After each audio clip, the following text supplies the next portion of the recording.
On three, two, one. What's up, George? What's going on in the House of Craze tonight? In the house, Grace Net, we are going to be just chilling, shooting the ish, talking shop. We're going to go over the this weekend. We each were at a convention, and we're going to talk about what happens when that convention doesn't go the way you planned. That does that happen? Sometimes. I don't know, man. Let's get it.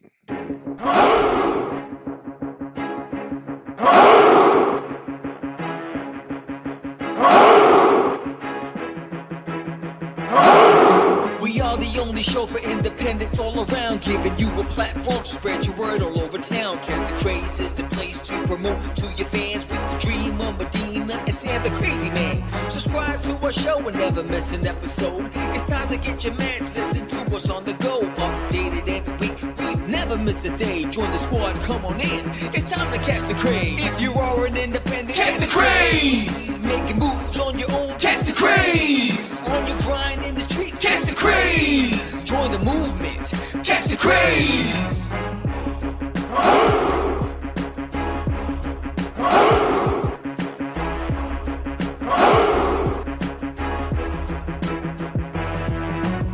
Yeah, George, we did it again. Come on now. You know you want to do it. Catch the Craze.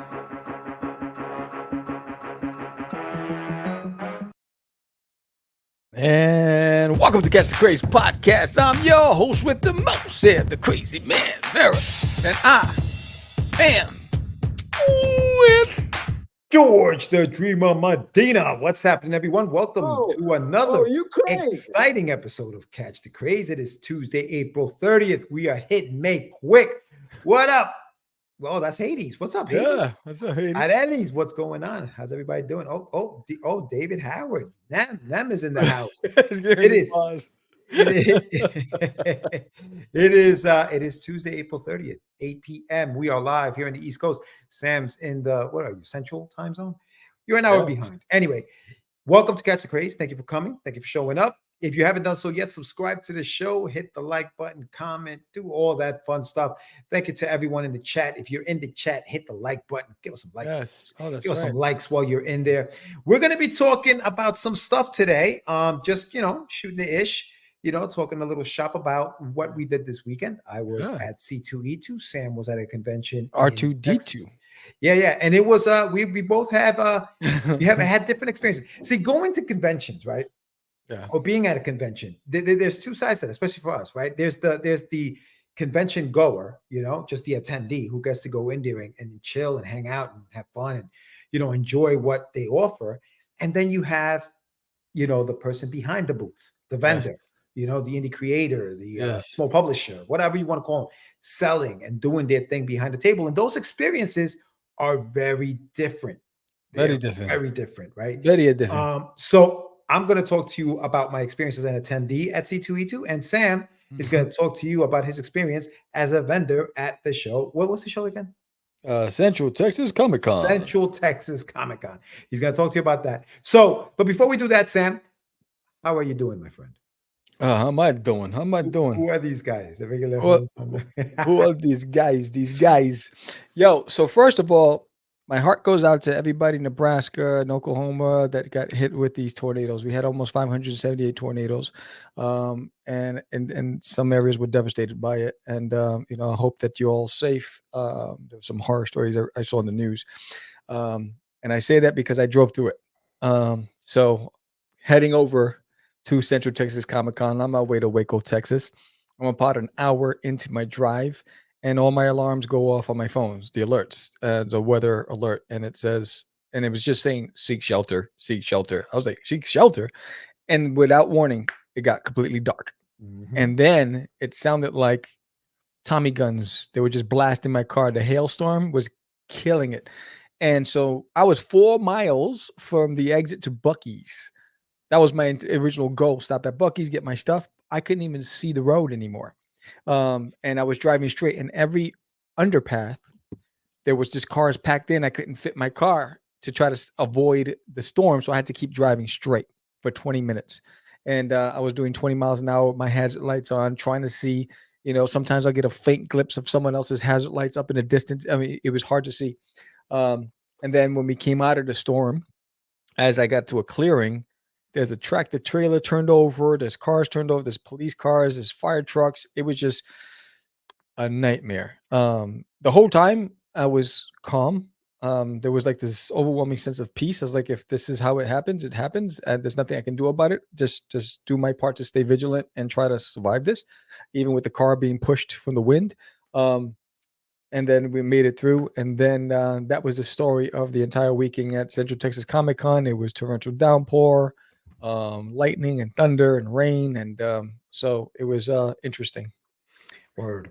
I drove through not a hailstorm. I've actually never been in a hailstorm, but torrential rain driving. Where the hell I was with Jonathan, and we had a little tiny little rental car, bro. And like the rain was just out of control. Sometimes I'd rather drive through snow than rain Yeah, because we couldn't see anything in front of us. And it was one of those things where you don't want to hydroplane. yeah. So you do drive very carefully. I mean, you gotta Thank you gotta be you. careful. You gotta be absolutely careful.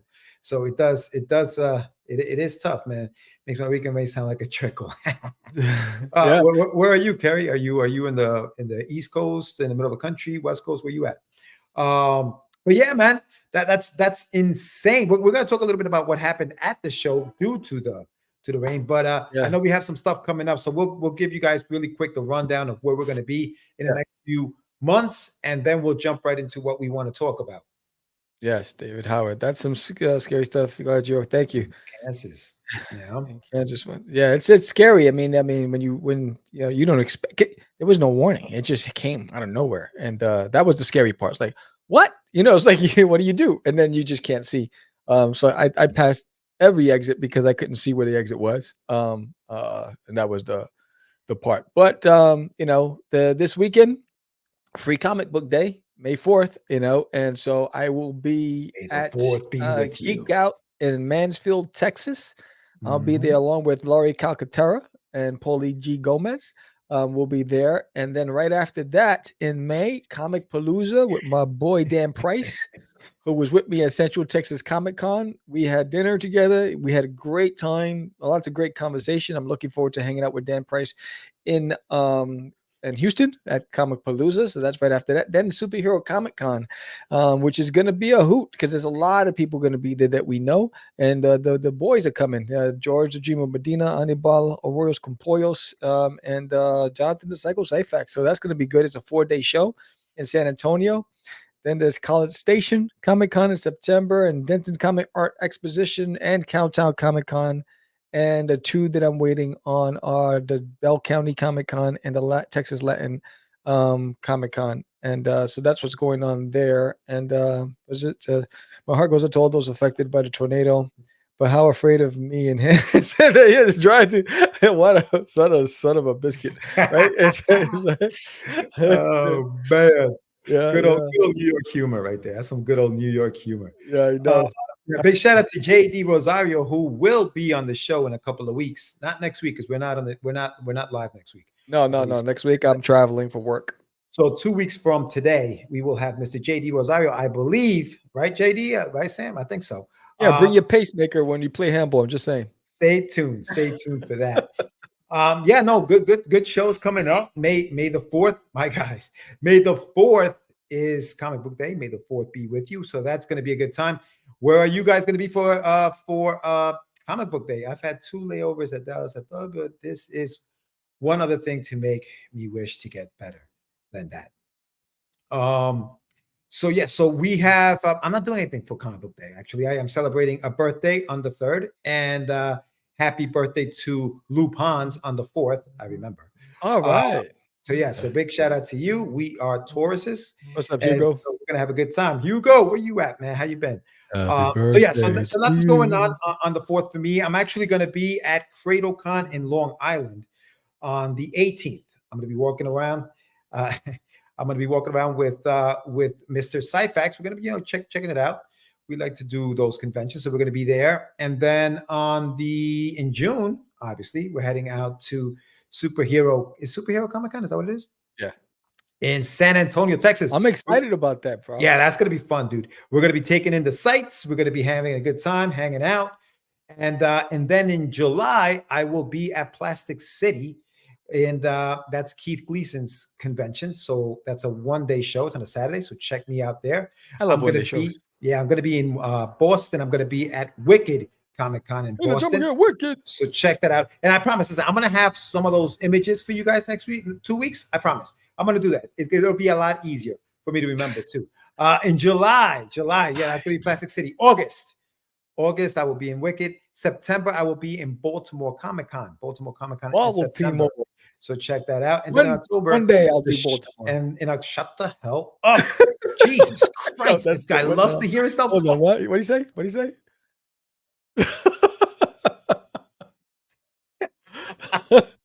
Let me get through it, man. We got a lot of stuff to talk about here. Yeah. Keith Gleason is an awesome dude, bro. Awesome. You know, it's funny. I was at. I'll tell you what happened with Keith at C2. Yo, get to the point, bro. Yeah, well, if you would stop interrupting me, you like to hear yourself talk over here. Jesus Christ. October, New York Comic Con in October. So I'm looking forward to that.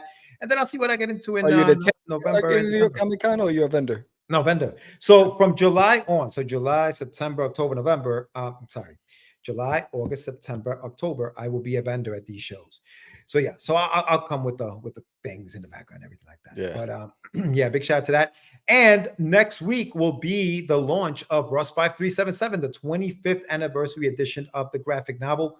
Rust turns 25 years old this year. It's your anniversary. That's right. And I'm happy to celebrate. So I'm looking forward to that. Big shout out to Hades and ASAP Imagination for handling the publishing on that. And so if you want to pick that up, make sure you go to my website, or you can go to Anyone World or ASAP Imagination and, get yourself a pre-order. So that, and don't forget also, I'm also have all of my stuff on the Anyone World, and I'm also writing a book for Hades called Dead of Night, issue number 2, which we started to sell at conventions. So big shout out to them, and people are really giving us good reviews about the first 2 issues. So we are very happy about that. Yeah, the big 2-5, brother. Thank you, Hugo. Yeah, man. So that's what we got, Sammy. So all right, so let's talk a little bit about what we did this weekend. What do we do there? Yeah, man, I was so excited, right? Because last year at Central Texas Comic Con, Dan Price and I agree, we had a great time. It was financially rewarding, the whole bit. So this year I was excited to unveil my new setup, right? And I'm gonna have a killer event, right? And if you don't know what I'm talking about, this was my new setup. I have a new tablecloth, new banner, new setup, display setup that works for me because I have stickers and prints and keychains and all this kind of stuff, right? So I was excited, right? I'm like, yo, and then I had a corner booth, right? So I'm like, and I'm in a primal location. I have 3 aisles, boom, hitting me, right? But we threw a party and nobody came to the party. Damn, dog. Thank you. Appreciate it. Yes. I was so excited, man. It took me 2 hours to set up, right?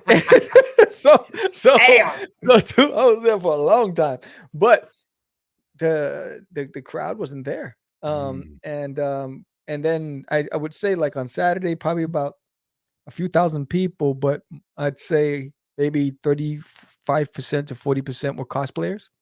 Yeah. Well, thank you, Carrie. And then so it wasn't the same crowd that we had last time, and they didn't have the same spending power as of last time as well. I think the weather had a lot to play with it, but also their marketing wasn't there. So one of the things that I measured it against was what the guys did with Texoma Comic Con, right? So Texoma, wherever we went, the community knew about this event, right? Whether it's at the hotel, whether it was at the CVS, at the casino, everybody knew that there was a Comic Con called Texoma Comic Con. Stop it, just stop it. And wait. And then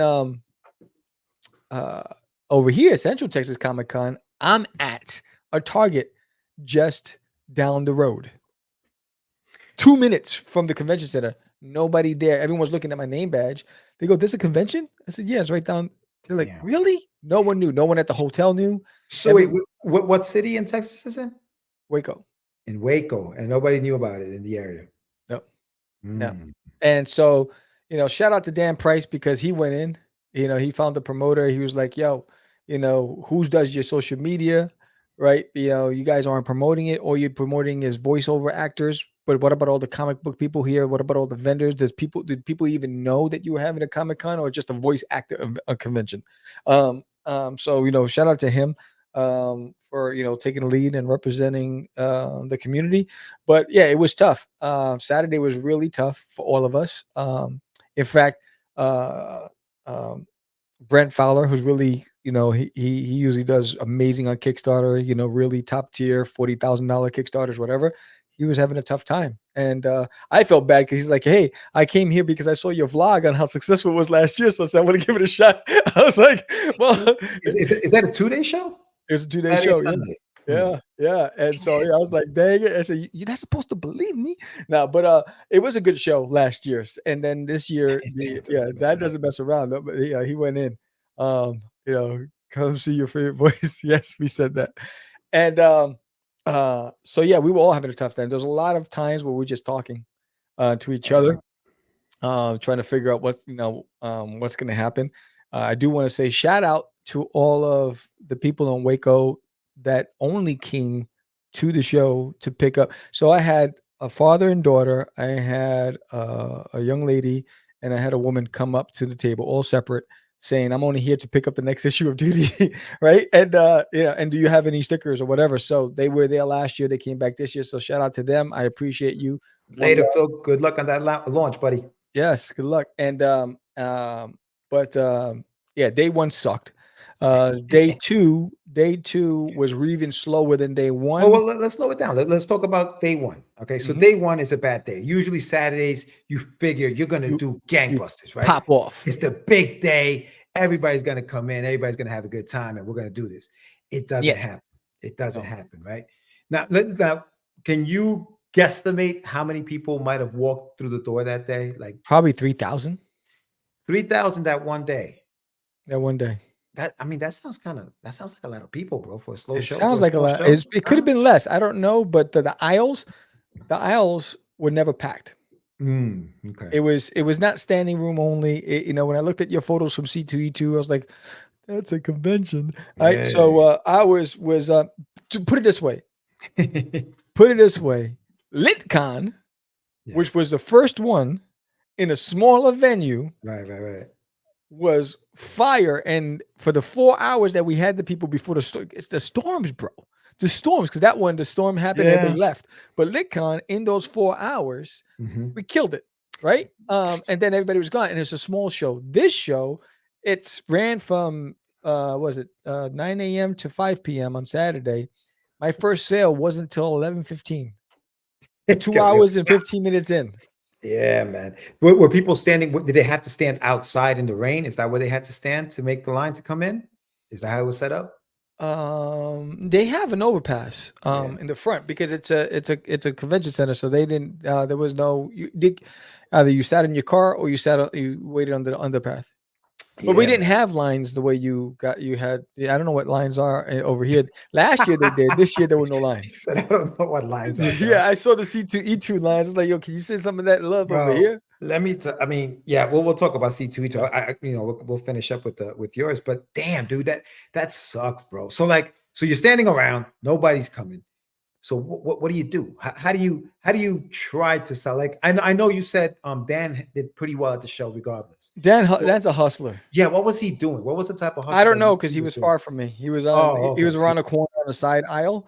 But he's a hustler. Waco no bueno. You are coming in here. Waco no bueno. Yeah. So he was on his and you know it's interesting to put in perspective, right? Yeah. So when I look at the price points of some of my peers, they're pretty high. They're between $10 to $20 per day comic books. So expensive. Mine start at $5. So I got to work harder to make what they make because mine start at $5 because I want the families to enjoy it. I want the kids to enjoy it. That's a conscious decision on my part. Right. So when I hear, when we everyone's, sharing their war stories, whatever, I'm like, well, if you take that into consideration, we're probably in line because of my price points. If you look at, volume of units sold, but a lot of the guys who did well is because their sticker prices are high. Makes sense. They're really high. Mr. San Martino, Mr. Birthday Boy. What up, brother? Michael's in the house. What's up? Yes, and Oh, what's up? Polar Hold up. Nights. What's up? Hola. Yeah, Yeah, man. yeah. So a lot of them. One guy that did extremely well. He was opposite us. He was just a print guy. He had risque, whether it's um, gay or lesbian prints, and a lot of risque prints. And he had complete nude prints available, not on display, but acquire for the dude. And they were eating them up. They were eating them up. And he was just making money hand over fist. And There's money for his that. sticker prices were 30 to 40 bucks per print. Yeah. And so he was killing it. He was having a great day with the prints. But I had my whole row behind me. They weren't making any. And one was is a couple, these two women that they make all of their stuffed animals by hand, and they do crochet and all that stuff. They had all these great cool stuff, and they were like, "Is this like this every year?" I said, "No, last year was different." So they were struggling, and there was a lot of newbies there that weren't making any money. Hugo says those prints might be more in line with the cosplayer's interest. Yes, yes. There was definitely a lot of cosplayers at his table. He was just all he was doing was just ringing sales all day.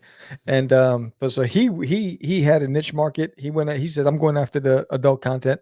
I'm not even displaying that. That's ridiculous. Yo, bro, those are fighting words, bro. You talking about duty, bro. I don't use it anymore. I just look at my wife and suddenly scream to myself. Oh God.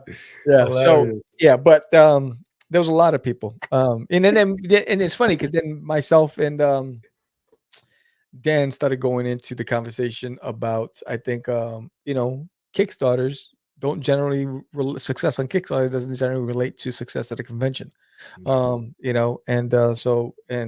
So it was very interesting. It was very slow Saturday. It was slow as Sunday, but Sunday I actually did better than Saturday because that's interesting. Sunday, everybody that picked up my book from the previous year came on Sunday. Oh, okay. Was the weather was better? I'm No, assuming. the weather was no Still Sunday. bad. Sunday, bro.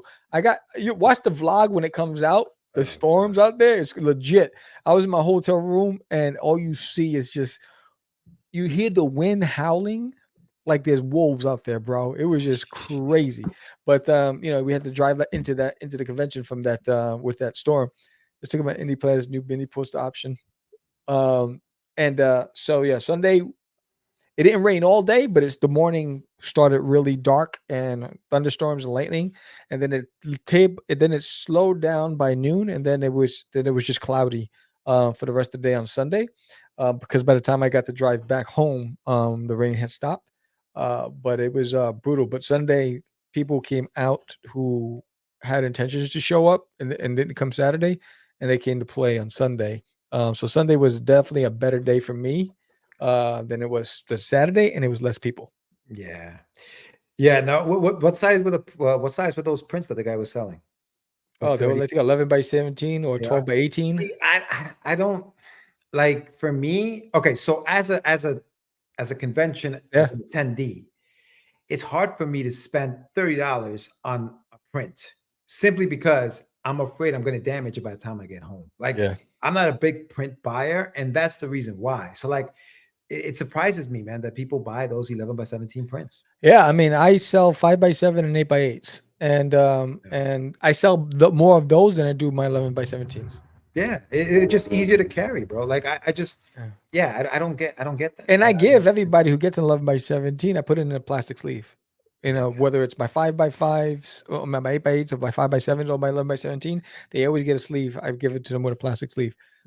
But the larger prints don't sell as much as the smaller prints. Yeah, they're hard to carry. Yeah. But so you said Dan, if I try to use $30 on a print, my wife will be. That's a lot of money, man, on a print. Like $30. Like, unless you have a man cave, we're gonna put it for the same reason, right? Yeah, like you're gonna damage that thing. By the time even if you roll it up, by the time you get home, you're gonna have some creases on that thing. So like $30 on a print, man, that's a lot, bro. That is a lot. That is a lot. They did they have a lot of they have a lot of people selling prints of other characters, like fan art and stuff like that at the show? Yeah, they always have that. They have like At least a dozen of those were there. It's interesting. So when I was at the show, I was looking for a panel to do, and there's very little panels are done at these conventions nowadays, even for me, that I find Interesting. interesting anymore. Because but there was one that they did on AI and copyrights and stuff like that. And but the thing that always surprises me, and we talked about this, when you see fan art being sold by others, and you wonder, where's Marvel, where's DC, why aren't they telling these people to take that stuff down? So the guy who was doing the lecture or the panel was a copyright lawyer for Paramount, and he said that sometimes these companies don't want to spend the money. They just feel like it's not worth it. A cease and desist letter would probably run them anywhere between $600 to maybe $1,000 for one of their attorneys to write. Now you may think, oh man, they have tons of money. But if you think about trying to write a cease and desist letter for every single person at every single convention that's trying to sell your stuff, that's a lot of money. So he said it. He goes, this is not advice that I'm giving you as a lawyer, but a cease and desist letter, the first time they send it to you, just throw it away, throw it out. It doesn't matter. It's the second one that maybe you need to look after, because if they're willing to spend double whatever they spent on the first one, then they're really coming after you. So I'm thinking that's probably why a lot of these guys, or a lot of people, get away with selling a lot of fan art at conventions, is because they really don't want to spend the money to tell them to stop, because they feel like they're not making enough money to make a dent in our pocket, in a sense. I'm assuming. I don't know. But yeah, no, you see a lot of that, dude. You see a lot of that. Oh yeah, yeah. I mean, I just see guys that's all they do is just print. Yeah. There was a guy there that he actually does the same thing. It's all fan art, but he was doing extremely well. Yeah, I'm sure, dude. That stuff sells. We a friend, we have a buddy of ours, Victor Claudia, used to call that contraband. It's contraband on the table. Maybe they should go after the venue. Yeah, I mean, That's even bigger because the venue has money to fight back. Yeah. I'm surprised at the venue. I mean, yeah, but I guess I'm not surprised. They don't care. I mean, if you got money and you got a booth, you got money for a booth, give us the money. Yeah. How much was a table at the convention, if you don't mind us asking, Sam? Central Texas? Yeah. It was two. Oh, it wasn't bad. It was two. I mean, I'm sorry. It was one. It wasn't two. It was 185. 195. Yeah, that's not bad at all, bro. For what, 8-foot tables? 8-foot tables. I only do all the conventions I'm doing are all 8-foot tables. But I feel like all the conventions in Texas sell 8-foot tables. Like I haven't heard. The Fan Expo is 6-foot table, and it's $575 for a 6-foot table. Yeah, that makes sense. It's no walking room. Company. Yeah, it's just horrible. Yeah. Well, I think the tables at the C2E2 were also, I believe there were 6. These big companies. Yeah, well, these big shows is what they do, right? So like Reed Pop, does that show. They also do New York Comic Con, obviously, and Emerald City, and they're going to charge you tons of money for that, and they're going to just pack them in, dude. Just pack them in. But yeah, man, that sucked, dude. That sucked. That convention, as good as it was the first time around, sucked the second time around. Yeah, it was rough, and it was rough. It was and Dan's like, "Aren't you mad?" And I was like, "Dan," I said, "What I drove through put everything in perspective." I was like, "It is what it is. That you can't control what you can't control. I will talk to everybody who comes across my table, but there's nothing I can do at this point, right? Other than engage, giving out my cards, doing what I normally do. But there was a point where there was nobody walking past our aisle for like an hour and a half, 2 hours. Like, what the hell?" And and then you had the people who just came for the voice actors, who weren't even coming to spend money, and then the cosplayers who just came because they had a cosplay contest. Damn. Yeah, no. Polar Knight says Comic Con's like Mother's Day. All the kids out of the house.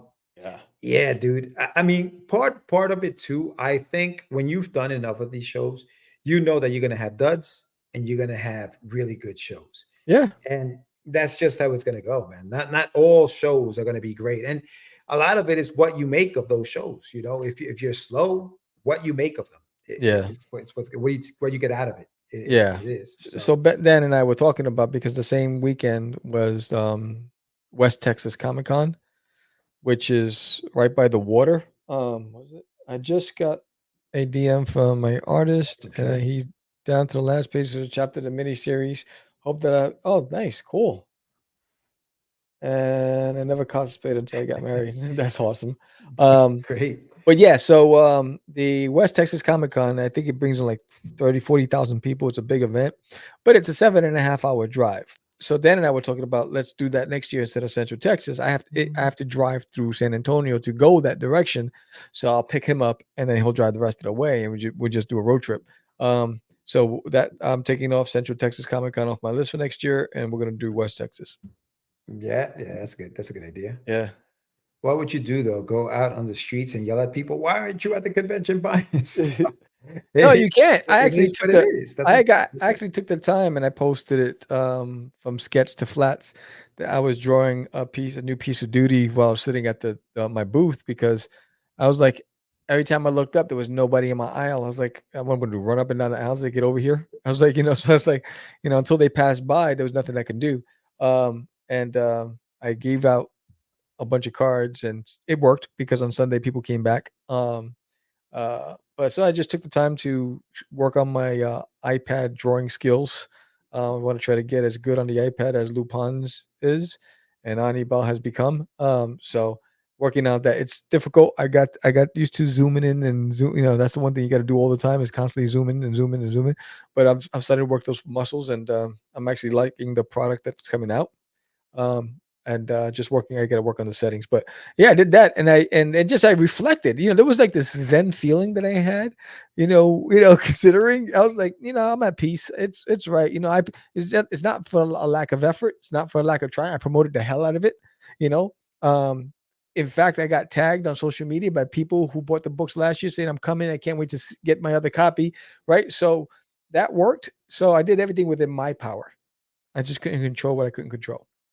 Yeah, no, I mean, I think when you have shows like that, the people that are going to do the best also are the people who are a bit of carnival barkers, right? Who are telling people, Yeah. "Hey, come over to the table, check this out." People who are enthusiastic Yeah.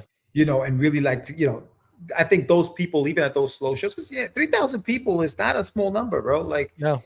even Yay if you for get, iPad. even you, yay for iPad. It's not, even if you get 10% of that, it's still 300 people. Not that you're going to get that many people, maybe, but it's still a lot of people, so yeah, man, I think it's that. Sam is so blessed you can go and have fun and not listen to a naggy wife like my damn bowler. My system's freezing on my end. I can't even click it. Oh no. Yes. It's just So like yeah, whatever. so It's this funny. weekend I was at C2E2 and it was a very different vibe than what you were going through, Sam. Yeah, no, it's horrible.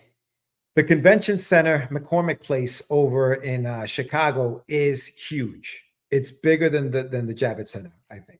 It really is. Like that place just has a whole bunch of halls, and C2E2 is in one of their halls. But what they do is they're clever. You don't feel like you're standing on a line because Right. they basically wrangle you in like cattle into like a big area where everybody's just bunched up. And at 10 o'clock, when they open the doors, you just kind of walk in.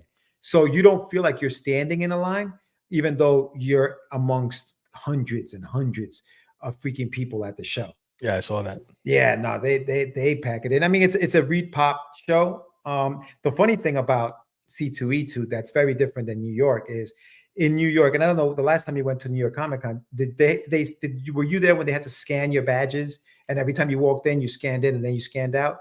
No. No. So they started doing that. In the last few years, they've been, you got to scan your badge, scan it out. And that's to eliminate people sneaking into the show, right? To get the show for free. At C2E2, they don't do that yet. Right. They don't do that. My biggest blessing, my biggest curse, I married a Latina. Yeah. So that, that was the vibe there. And dude, it was packed. Now, here's the thing though, like the aisles there were large, like they were large aisles. When I was talking to some of the vendors who've done it for a few times, said that they feel like they didn't sell as many booths as they have in the past. That's why there was more room at the show, which as an attendee, that's great because you don't like to be walking through the crowd and bumping into people constantly. You like that room. You like to walk around and feel like you have room. And but it could hurt vendors because there's too much room for people to avoid you because they don't want to buy stuff sometimes. So that was one of their gripes. But I had a good time, bro. I had a good time. The DeLorean was there. DeLorean Rentals, big shout out to them. They had a DeLorean replica there. The guy owns 70 DeLoreans. This guy. Wow. 70 DeLoreans, bro. And Anibal asked me a good question. I should have asked him that. Are any of those DeLoreans used? Were any of those DeLoreans used in the movie? Oh yeah. No. I'm wondering. One of them, the one that he owns, is being used at the Back to the Future show on Broadway that he's got that they have going on right now. So he does own that one that's on the stage right now. But that was cool, man. That was a cool experience. There was no line for that because I get there nice and early, and I just walked up to the spot, took some photos, and bounced. But yeah, there was a lot. There were a lot of cool things. A live band was playing. They had a DJ in the front. People were doing, YMCA. The wow. cosplayers were out there dancing. It was a party, bro. It was a party, and it was a good time. Now, I don't know what the tickets were for the 3 days. I was lucky. I signed up for the Pro Pass, and the Pro Pass was $30 for the 3 days. So that was nothing to go to that convention for 3 days. But yeah, no, it was fun, man. It was really, really a good time. Wow. 7 must mean mega maintenance. Yeah, 7D. It's 70, bro. He's got ducats. Zero. So basically, he just rents it out to all these places and making a killing. Yep, just rents them out. Just rents them out. So who paid? So he, I guess part of the fee is the transport cost and all that other stuff, right? Yeah, I would assume. Yeah, that's legit. That's a smart business move, bro. Right? Yeah, and buy movie props. Listen, and you're gonna make money. I mean, Yeah. Back to the Future is a classic movie. Especially among the geeks. Sounds like they set a whole atmosphere. They do, man. They do. Oh, it looked fantastic. I was looking at it. I saw the Funko Pop booth. It was massive. That was the biggest. That was the biggest. I guess company that was there. Everything else kind of whatnot. People selling their things live. They also sell alcohol at that convention. What? So you can go. Yes. So you can go in there. Grab, yes, sir. Yes, sir. They had a. They had a brewing company there that did IPA, Superhero Brewing or something like that. It was called. Dang, that's my kind of show. And they were killing it, bro. They were killing it. You want to go get food? Go get yourself some liquor, straight up liquor, like not just beer, straight up liquor. Like you could just get like little, some whiskey, whatever the hell you want. Yeah, it was. So let me ask you this. Let me ask you this. Our friends that all went to C2E2. Wow, 3-day pass, $115. Yeah, so $1 million. Of our friends that went to, were they all successful? So it was a split. It depends on where you were, right? So if you was tequila, if you were in the artist alley, as long as you were hustling, you were making money because that place was packed. So some were making money. Some of them, if you're quiet and sitting at, thing is always, if you're sitting down and you're not engaging, maybe you're not making as much. I know, big shout out to Johnny C. He was there. He did okay. He didn't have, his thing was he didn't really have the product for the sales there. You know what I mean? Like he basically, Johnny C. It was last minute. Yeah, it was last minute. He had a few of his books, Tartana and The Pond. Big shout out to him. And they were moving. But you know what? It's similar to what you're talking about. You need to have high ticket items to make the real money. Yeah. If you're selling your books at $5 a pop, that's great for an attendee. For me, give me the books. For the person behind the table, not so much, right? Yeah. Because you need to sell more to make that money. So there was that issue. But there were people selling books there for $15, bro. Like, 32-page comics for $15. I saw somebody selling graphic novels for $50, and they were selling. People were buying. Damn. So they were making some money. I met Joe D. McPhee. Big shout out to him. I met him. He wasn't even in the artist alley. He had his own like out there in the big spots. So he was selling his books. He seemed to be doing pretty well. He told me he had a good. But he's a local, and he's been doing the show since it started back in 2009. So people know to go find him. So he's a staple. Yeah. Selling at con is a bulk discount, a good idea.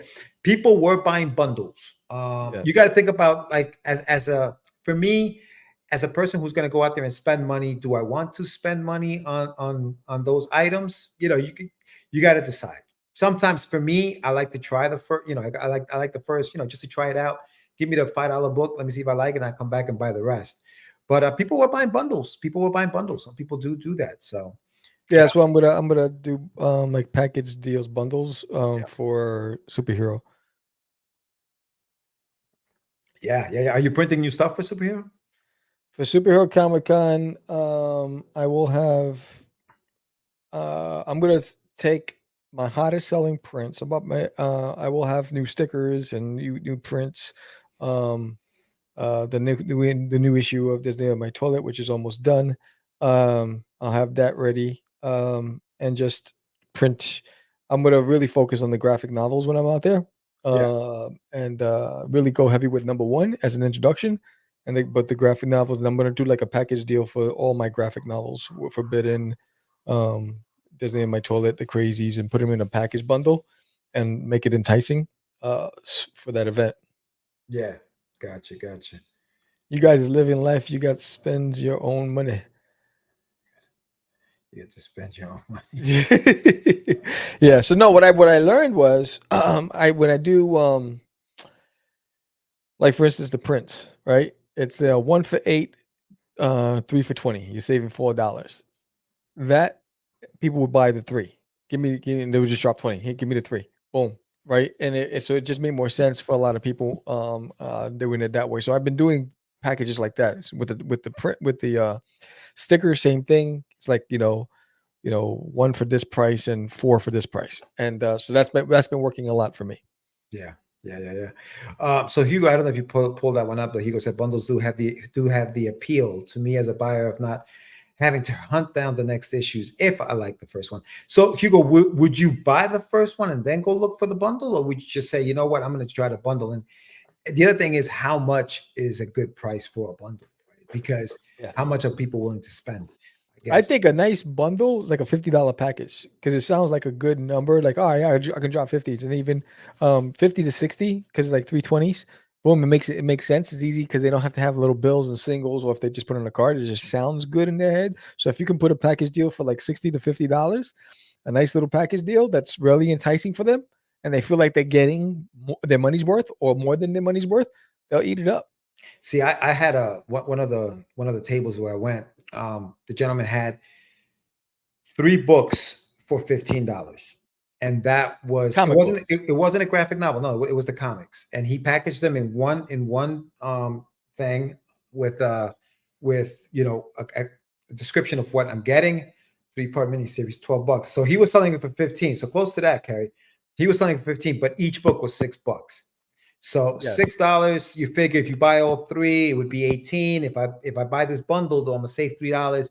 Give me the $15. It's a nice round number. You're getting 3 comics. So he was selling a lot of those. And for me, that between 15 and $20 as an attendee is what I'm willing to spend. And you got to remember, on an indie that I know nothing about, because that is the other side of what you got to think about when you're selling to the public, is they don't know who you are, and 15, 20, $50, that's a lot to spend on somebody today. Yeah, somebody you don't know, Yeah. it's But I'm talking about like graphic novels, right? So it's like, like one guy was selling one graphic novel for $50, right? So imagine you're getting 3 graphic novels for $50, right? It's like, boom, yo, I'm saving money because on average a graphic novel is $20, right? If you talk about on retail, just on the shelves. So if you're taking 3, you're selling because the average is 20. So you're saving 10 minimum, but if you're really selling them more because of the page count. Yeah, it depends on how big each item is and how much for the bundle. For lower price singles, pretty much no brainer. But when it gets to $15, $20 an item, then the size of the bundle starts. Yeah. Because it's got, you're right. If you're selling one comic book $15, 3 comic books, you're gonna end up paying close to 45. If they're gonna give you a bundle, it's gonna be $40. Yeah. But for a 22-page comic or 24-page comic, I don't know. No. That's why I invite friends to come by and inflate image. Right, just kind of hang out at the table kind of stuff. No, but that's another thing, right? So that does, right? So people like to see what other people are doing, right? And whenever I have people at my table, it attracts other people. It's always been that way, right? When there's nobody there, nobody wants to be the first. But then when somebody comes, hey, what's this? And then you start talking, engaging, and they're going through the book, then the next person comes over, the next person, right? So how do you create that energy to attract energy, right? And attract curiosity? I will say this, Carrie, you got to be careful when you invite friends to your table, because it comes from it just the table gets too crowded, and if nobody's buying anything, people may be like, oh no, it's too crowded, I'm gonna just keep walking by. So you do have to have the illusion, like you said, like people are looking through the book and they're wanting to buy. That will attract people to buy. But if people are just kind of hanging out in front of your table, it's kind of like counterproductive. Because I know when I'm talking to indie friends, I try to stay out of the way, like Yep. go to the side, because I don't want to cover the table, because we're not really selling anything to each. Yeah, I'm not really buying anything. I'm just there to, support and say hello. Yeah. I stopped doing prints because I never picked the right art to print. Now I'm focused on the book instead, have all the art in one place. Yeah. Yeah, that's a good point. Yeah. People are curious about what other people are interested in, and then good point. Yes, you got to be careful. It's that sweet spot. You know what I mean? You got to be careful with what your friends are doing at the table. Yeah. It's got to look like you're doing a transaction. It's got to look like you're selling something. I Because if you're think hanging out, it's gonna be yes, I think the best thing is to have multiple bundle options. I have bundle prints, I have bundle stickers, I got so it's like, have multiple options. So this way, because one of the other thing I learned is that I have people who just want my prints, but don't necessarily want the book, and vice versa, right? But then I have people that want all of it, right? So you try to be as diverse as possible, and then try to have a lot of deals. What do you do when you have someone come up and read the whole book and then put it down and walk away? It happened to me this weekend. It was kind of upset. Dude, oh man. he like buried me. I buried me. That's messed Oh, up. dude, yeah, that's That is rough, messed up. bro. It's That is- hard because I get that a lot with kids. Mm. The kids, they just start going through it and they're just terrors, bro. It's like you want pepper spray, it's like, yo, but it's hard. It's I try to, engage them in a conversation. Like I'll give you a perfect example. It was awkward. I had a couple, it was very awkward. It was an awkward they were just standing there staring. I would say hello. They just look at me. I'm like, what is this? Right. And so I'm trying to figure out. I said, they're not leaving without engaging me in a conversation. And I said, hey, where'd you guys drive up from? Oh, we came up from over here. I said, did you hit the weather?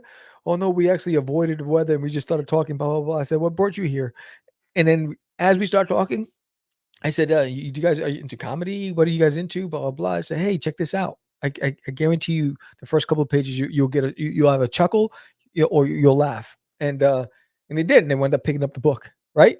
But it was awkward for the first 3 minutes. Those 3 minutes felt like an hour because it was just like, no matter, I was like, hey, how are you? And they were just looking at me and there was this No, but were quiet. were they reading your book?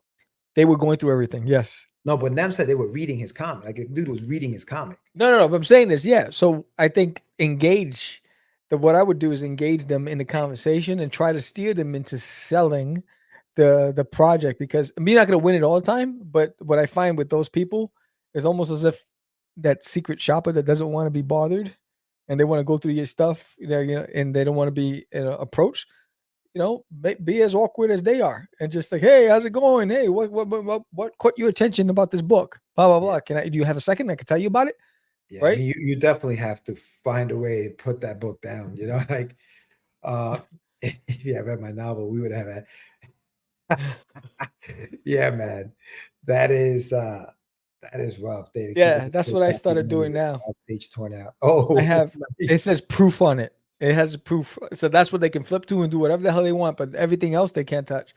It's like that's the one. Yeah. Good. I just sat back and watched dude enjoy my book and put it back. Yeah. I learned the hard way because I had a lot of those awkward moments. I'm sitting there and like venting inside. I said, well, maybe I said, let me try it with this couple. Let me engage them. I mean, this is just too uncomfortable. Let me figure out how to have a conversation with them. Yeah. Lou, you missed your calling in marketing. Yeah, man. And so, but coming from a big show like C2E2, bro, like being there was fun. I don't know that I would actually vendor at that show, only because I'm out of state and we talk about how much it costs to ship stuff out. And a table there is about $500. Think about how much money you would have to make, or how much stuff you would have to bring with That's you. just a table. Make the table. You're talking about hotel. You're talking about, so I rented a car. So I rented a car, right? And the parking is inside. It's inside the McCormick place or whatever. So it was like $25 a day for parking. So you're looking at that. Some of the people there, they rented. Obviously, they were in hotels and stuff like that, and so yeah, it gets pricey, bro. It gets pricey. So I don't know that I would vendor at a show like that. Right. You know what I mean? So it's one of those things. Local shows where you can drive, throw your stuff in the car and drive up. Like I'm driving up to Plastic City. I'm driving up to Wicked. I'm driving up to Baltimore. driving, although all those are within driving distance. If I was going to Philly, it's right there. Like anything in Connecticut, we've been to Terrificon, drive up to Terrificon. So avoid flying and driving. Those are the best conventions to do. Dude, last to weekend avoid, was save some money. last week it was like National Comic Book Convention weekend because all across Yeah, the US there were conventions. And in Texas, there was like a dozen conventions going on the same weekend. Texas has so many events. There's just so many events. So it's like for me, it's like I don't want to take a plane when I can drive. If I have to ship my stuff. And the reality is if I'm going to do a show in another state, it's going to cost me a lot of money. And so I'd rather drive and save that money and gamble here than have to lose money on airfare and shipping costs and freight costs and all that other stuff. Yeah. And then, that, and then the fear of your stuff gets lost in Yeah. transit Yeah. or damaged, lost or damaged. Yeah. There's fear of I went through that with Comics Wellspring when I did the Puerto Rico Comic Con. I still don't got my stuff from them. Like if we can, these guys they're the worst. I'm finding another company, Comics Wellspring. So I heard this weekend that Comics Wellsprings isn't owned by the same people anymore. It used someone to be, bought them out. They just got it. Somebody bought them out, right? And they bought them out and they expanded the facility with more printing and all that. But now it's a staffing issue. Now they got to hire more people to be able to work the equipment. Oh wow, damn. So so that's and they've gotten very, very popular amongst the Kickstarter folks. Yeah, so yeah. And are shipping and they're printing through them and they're doing all that like stuff. their reorder process is just as painful as the initial order. I had that my beef with them. I was like, I said, first of all, why do I have to go through a proof for the reorder when you already printed this and already approved the proof? It won't let you bypass that function. And second, why is it going to be the same amount of time for a reorder versus an initial printing? You're not formatting or anything. You already got the file already formatted. That's why you have it in your database. That's why you can reorder. I'm not sending you a new link, so it should be expedited. They just give you a bunch of excuses. And I'm like, you got to fix your process. Stop trying to be, they're doing podcasts, they're doing animation, all that stuff. Be a printer and print your stuff and get it out, because it's just very frustrating. Yeah. Yeah. So that's happening. I mean, I've used Kablam just recently. I used Kablam. I used to use them before Comics Wellsprings, and now I use them again, and they ship that stuff out quick, man. They were falling into that hole. You would have to wait a month before anything came to you. But I think because, and that's what competition does amongst these companies, right? When you have when they're monopolies, they think that they can just get away with whatever. But once there's a little competition amongst them, one needs to be better than the other. And so the consumer gets the better product or the better experience. And I think that's what's happening with some of these printers is that they're looking and they're saying, wow, okay, how are we better than Comics Wellsprings? Speed, they're lagging in speed. Let's get fast. And the quality's still good, dude. Like the quality's not bad. It's not, Yeah. I mean, and then the customer service is a lost art, Yeah. And so it's like, yes. now because of Kickstarter, a lot more indies are using you. Doesn't mean that your standards start getting lower and it takes more time. You got to figure that out because you're getting more volume, more money. Figure it out. Yeah. I heard they fold and staple everything themselves. No, that was Crazy Comics. Crazy Comics used to fold and staple everything themselves by hand. Yes, blood, sweat, and tears. Speaking of which, we never did the reunion episode, and we got to reschedule. We got to reschedule that. We have to reschedule that. So we got to figure out a day, a time when we can do that. Maybe at the hotel at the show when we're all there. Was it mad? So yeah, so we got to do that. Maybe we'll do that in San Antonio at the hotel. Set up. Yeah. So I even got video in my archives of us in a hotel at Wizard World Philly, stapling and folding in the hotel room the books. Stuff. We got to do that. Yo, I did do one panel at the show, and it was about AI. And what they were saying was that? No. You were talking about the copyright. You were talking about copyright, yeah. But what we were talking about at the actual panel was AI and how AI, and I know this has been a very controversial topic even on the show, but you can't copyright AI. Yeah, that's what I heard. You can't copyright AI. The Copyright Office will not give you a copyright if you try to send in, stuff that's AI. If you're sending in a comic book that you created through AI, they will copyright the writing They will copyright that, but they will not copyright the art on the book. So anybody can steal your art, essentially. Anybody can use your AI art in their AI books. Scaling up in companies always hard. Company I worked that expanded and screwed it up, lost money for the first time in their history. Yeah, 60 mil. Damn. That big vanilla analog printer with the clear plastic holder. Yeah, dude, I thought that was interesting, bro. That you cannot, I didn't know that you cannot copyright. Because you didn't create AI it, and that's stuff. what they think. Yes. People say, "Yeah, I created." No, you didn't. The system Because created. you All did you not did was create it. put some prompts in, and then they created it. Yes, because you did not create it. And I guess the case that they used about it was a case that a gentleman who was printing out a book about monkeys in the wild decided to prop up a camera in the wild, put like a little big red light shining, so that when the monkeys would come up, they would click that button and they would take pictures of themselves. So he printed this book with all these pictures of the monkeys, and he went to copyright, and the copyright office would not give him the copyright because he didn't take the photos. The monkeys took the photos, and because the monkeys took the photos, they couldn't. He couldn't do it, dog. He couldn't do it. That's crazy. He You could spend not money, do you it. go out there, you get all the equipment, you do all this stuff, and then you SOL. That is crazy. He's like, yo, the monkeys took the picture, bro. Like, you did not take the photo. So they use that as the precedent for the AI.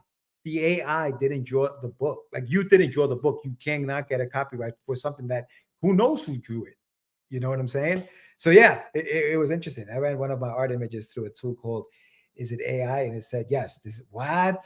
Get out of here. Yeah. Did the monkeys the monkeys got screwed, bro. Not even a banana, the bro. monkeys got screwed, kid. This is They did preposterous, not bro. get anything for it. Did they know that the War of the Planet of the Apes is coming out? Stop acting up, bro. Yo, that looks cool too, man. Yeah, it was good. Yeah, but it's crazy, right? It's crazy when people say, "Yo, I did this."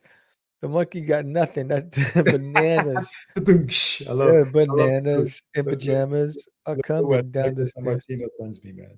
That's awesome. That's a printer? Yeah, that's an old school printer right there. Wow. That's hilarious.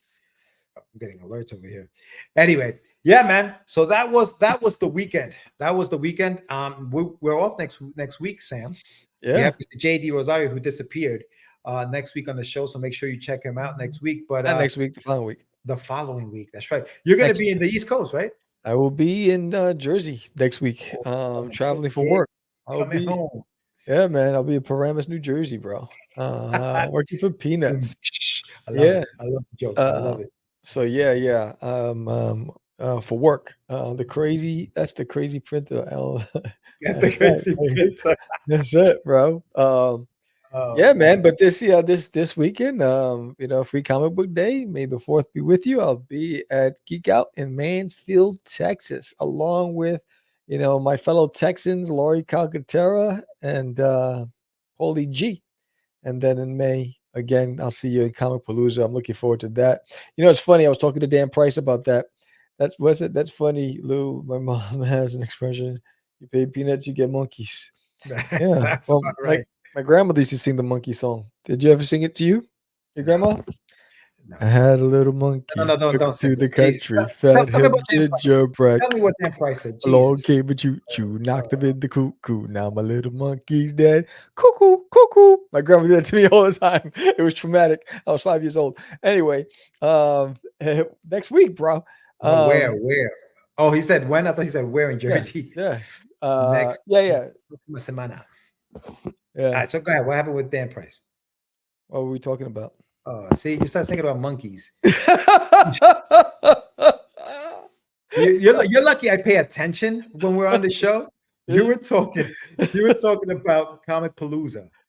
Come on, George. It's dramatic now at 43. Yeah, sing a good rap song. This kid's singing about monkeys, bro. I can see bananas in pajamas. Oh, you've heard that monkey song. Yeah. Oh, snap. All right, so. See, I'm telling you.